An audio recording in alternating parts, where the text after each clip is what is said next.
Saudara, korban serangan Israel di Palestina sudah mencapai hampir 25.000 orang per Sabtu 20 Januari 2024. Apakah situasi di Palestina kian mencekam? Bagaimana pula kondisi pengungsi di Gaza? Kami akan berbincang langsung dengan seorang relawan Mercy secara daring dari kota Khan Yunis, Gaza Selatan, Palestina. Ada Fikri Rofiul Haq. Mas Fikri, selamat pagi waktu Jakarta, selamat subuh ya, sekitar jam 2 pagi waktu Khan Yunis, Palestina di sana. Mas Fikri, apa kabar? Selamat pagi waktu Gaza, Mas Irianda. Alhamdulillah saya dan juga satu relawan Mercy lainnya dalam keadaan sehat. Kami masih mengungsi di tempat yang sama Alhamdulillah. di kota Khan Yunis, jalur Gaza bagian selatan.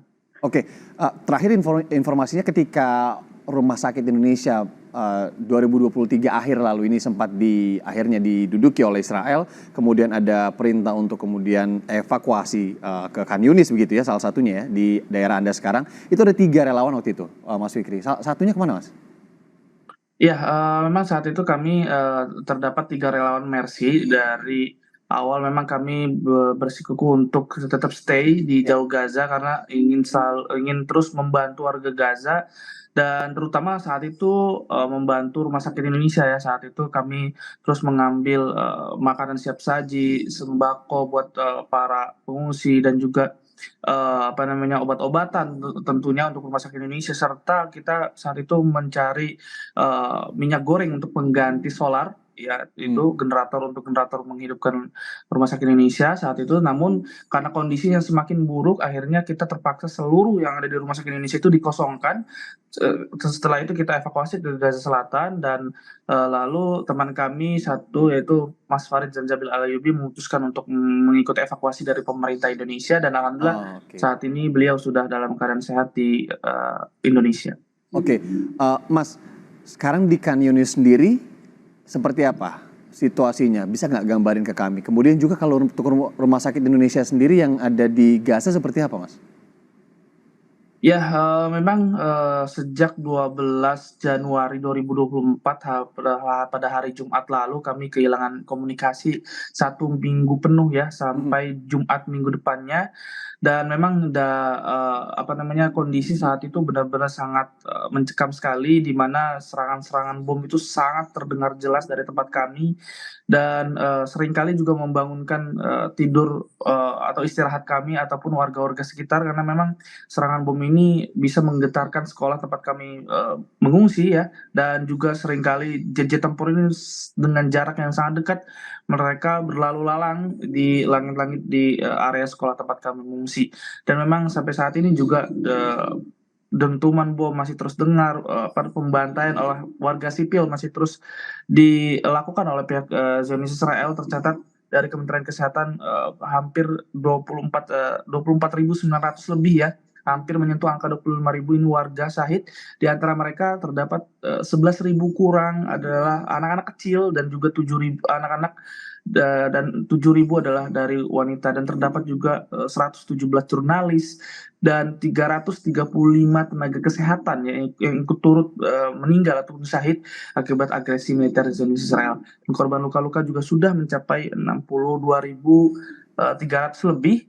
Mayoritas mereka atau 70% mereka adalah anak-anak dan perempuan. Dan memang Hmm. saat ini situasi di Rumah Sakit Indonesia ini, Rumah Sakit Indonesia masih belum bisa beroperasi karena memang setelah kami mengikut evakuasi ya, pada keesokan harinya pihak Israel ini menggempur habis-habisan Rumah Sakit Indonesia. Mereka menghancurkan generator, alat-alat medis di rumah sakit, bahkan gerbang ataupun gerbang utama ataupun pintu utama UGD rumah sakit dihancurkan. Bahkan Wisma Indonesia atau Wisma Dr. Jose Rizal ya, yang masih satu lingkungan dengan Rumah Sakit Indonesia, juga mengalami kerusakan yang begitu dahsyat karena akibat penyergapan Israel terhadap Rumah Sakit Indonesia saat Ya, itu. ya, Mas Fik, bukannya rumah sakit itu tidak boleh ya untuk dilakukan hal semacam itu, apalagi dalam misalkan dalam perang saja yang sudah disetujui akan perang begitu tidak boleh.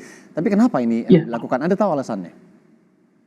ya memang ini rumah sakit adalah fasilitas umum ya. Memang ini rumah sakit adalah bergerak di kemanusiaan. Tentunya Rumah Sakit Indonesia ini adalah rumah sakit terbesar yang kedua yang ada di jalur Gaza, dan rumah sakit terbesar yang ada di jalur Gaza bagian utara, dan rumah sakit yang cukup mumpuni dengan alat yang lumayan dan cukup canggih ya untuk merawat korban-korban, Hmm. sehingga warga Gaza yang ada di utara ini sekitar 400.000 orang itu mereka berpaku pada rumah sakit Indonesia. Namun yang sangat disayangkan mereka ini memang sebelum menyerang rumah sakit Indonesia mereka melontarkan tuduhan-tuduhan serius, adanya terowongan Hamas ataupun apa namanya Hamas atau markas pejuang-pejuang Palestina yang ada di rumah sakit Indonesia ataupun di bawah atau basement rumah sakit Indonesia. Namun ini juga sudah dibantah oleh Ketua Presidium Mercy, Dr. Sarbini, bahwa tidak ada markas Hamas ataupun ketika apa namanya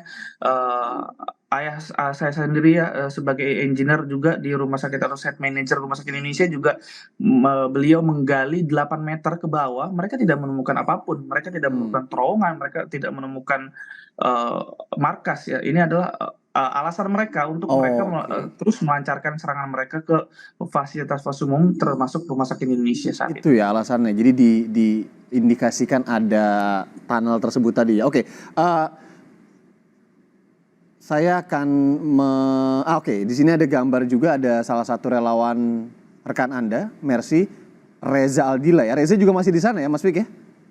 Ya, masih di sini alhamdulillah. Oke, tentu sampaikan juga salam kepada Reza. Ini adalah salah satu pengungsian ketika masih dalam tanda kutip baik-baik saja. Oh, 9 hari lalu ya ini ya? Iya, betul. Ya, memang kami tim Mercy terus bergerak ya. Kami memang masih terus tetap stay karena misi utama kami adalah bergerak dalam kemanusiaan untuk membantu meringankan sedikit ya penderitaan mereka yang ada di jalur Gaza. Setelah kami mengevakuasi ke Gaza Selatan pun kami masih terus melakukan kegiatan-kegiatan kemanusiaan seperti kita membuat makanan siap saji ya buat 2 sekolahan yang ada di sekitar Rumah Sakit Eropa berjumlah 1.800 warga yang mengungsi ya, dan mayoritas mereka adalah pengungsi yang ada di Gaza Utara saat itu. Mereka terpaksa mengikuti evakuasi ke Gaza Selatan, dan alhamdulillah juga hari demi hari kami juga terus menambah makanan siap saji yang ada di 1 sekolah lagi. Jadi totalnya ada 3 sekolah dan ada 1 sekolah yang baru itu adalah 4.000 sehingga kita bisa menampung setiap harinya alhamdulillah berjumlah 5.800 warga untuk makanan siap saji, karena bantuan yang paling dibutuhkan buat warga saat ini memang adalah makanan siap saji, karena mereka tidak memiliki dapur, tidak memiliki kompor, karena mereka mengungsi di tempat bukan halaman kampung mereka gitu. Ya, Mas Fik, saya tahu di sana jam 2 pagi, jadi kalau mau minum santai aja ya Mas Fik ya. Kelihatan agak haus nih. Mas Fik, tadi ngomongin bantuan, makanan cepat saji ini salah satu yang paling penting juga. Bagaimana dengan bantuan internasional, bantuan PBB misalkan, apakah dapat tersalurkan ke tempat Anda setidaknya sekarang? Atau seperti apa?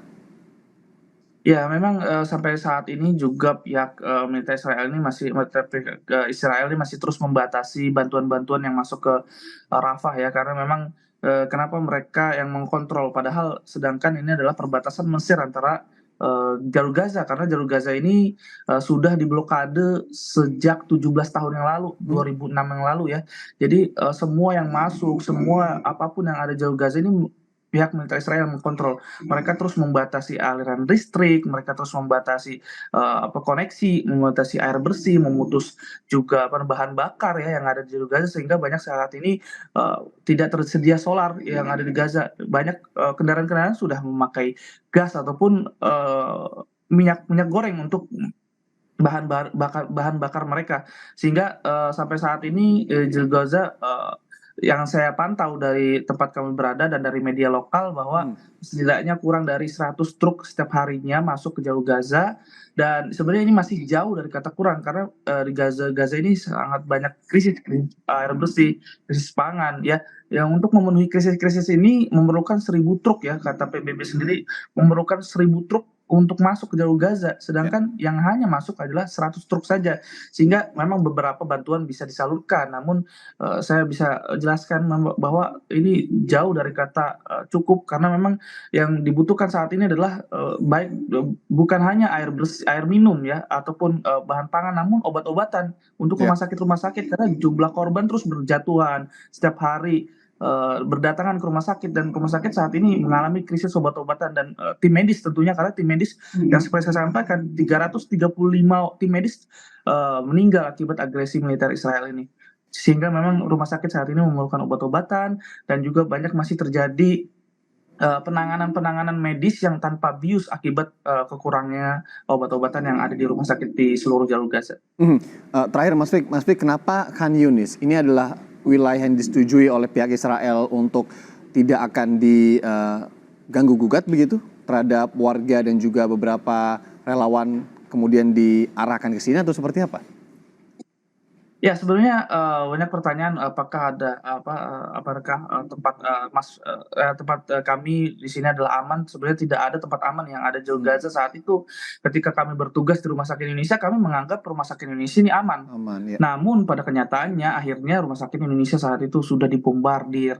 Bahkan saat kami masih berada di sana pun, tank baja yang sudah mengelilingi Rumah Sakit Indonesia yang berjarak hanya 50 meter saja pun beberapa kali menyerang bangunan Rumah Sakit Indonesia itu sendiri, sehingga akibat insiden tersebut ada 12 warga yang meninggal akibat insiden, dan yang lebih naasnya adalah 12 warga ini adalah korban luka-luka agresi militer Zionis Israel itu, sehingga mereka meninggal ketika penyerangan tersebut.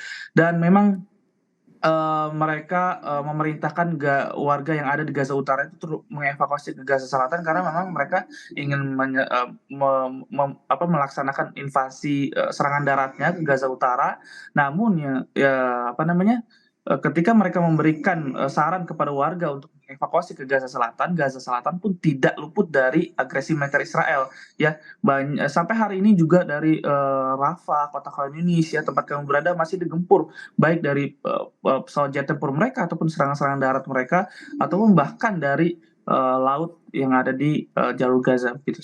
Sampai saat ini memang masih terus digempur, dan jumlah korban terus berjatuhan dari kalangan Palestina itu sendiri. Ya, Mas Fik, tentu yang kami harapkan selain tentunya keselamatan, kesehatan Anda dan juga Mas Reza, dua relawan yang ada di Palestina di Khan Yunis, ini juga selain kesehatan dan keamanan Anda, semoga sinyal juga tetap baik agar kita juga bisa saling berkomunikasi terus, karena ketika Anda 11 hari waktu itu nggak ada kabar Mas, yang November yang pindah ke Gaza Selatan, kita semua deg-degan. Kemudian Mercy di sini juga akhirnya melakukan konferensi pers. Saya sempat ketemu ayah Anda, dan ayah Anda juga sangat bangga sekali dengan Anda dan beberapa tentunya masyarakat yang kemudian ikut konferensi pers di sana. Semoga apa yang Anda laksanakan di sana saat ini juga kemudian bisa berdampak positif kepada Anda, Mas Fikri. Tentu harapan kami dapat bertemu Anda secara langsung di Indonesia nantinya. Sehat-sehat. Assalamualaikum Mas Fik.